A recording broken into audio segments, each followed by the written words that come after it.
கனடாவின் மொன்ட்ரியாலின் வடகிழக்கு பகுதியில் ஏற்பட்ட விபத்தில் தந்தையும் பிள்ளையும் உயிரிழந்த துயர சம்பவம் பதிவாகியுள்ளது. லனோடியேர் பிராந்தியத்தில் ஒரு ஏரியில் டிராக்டர் மூழ்கிய விபத்தை அடுத்து ஒரு ஆண் மற்றும் ஒரு குழந்தையின் சடலங்கள் மீட்கப்பட்டன. கியூபெக் மாகாண காவல்துறையினர் இருவரின் உடல்களும் மீட்கப்பட்டதாக தெரிவித்துள்ளனர். ஏரியை சுற்றியுள்ள பாதையில் பனியை அகற்றும் பணியில் ஈடுபட்டிருந்த போது அந்த இருவரும் டிராக்டரில் பயணித்துக் கொண்டிருந்ததாக தெரிவிக்கப்படுகிறது.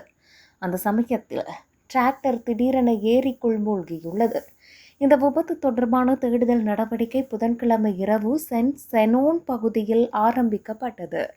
விபத்தை நேரில் கண்ட குடும்ப உறுப்பினர் ஒருவர் புதன்கிழமை மாலை போலீசாருக்கு தகவல் வழங்கியதை தொடர்ந்து தேடுதல் மற்றும் மீட்பு நடவடிக்கைகள் தீவிரப்படுத்தப்பட்டன.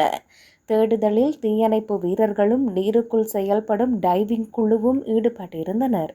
இந்த சம்பவம் தொடர்பாக மரண விசாரணை அதிகாரி விசாரணையை ஆரம்பித்துள்ளதாகவும் இதில் எந்தவித குற்ற செயல் சம்பந்தப்பட்ட ஆதாரங்களும் இல்லை எனவும் தெரிவிக்கப்பட்டுள்ளது.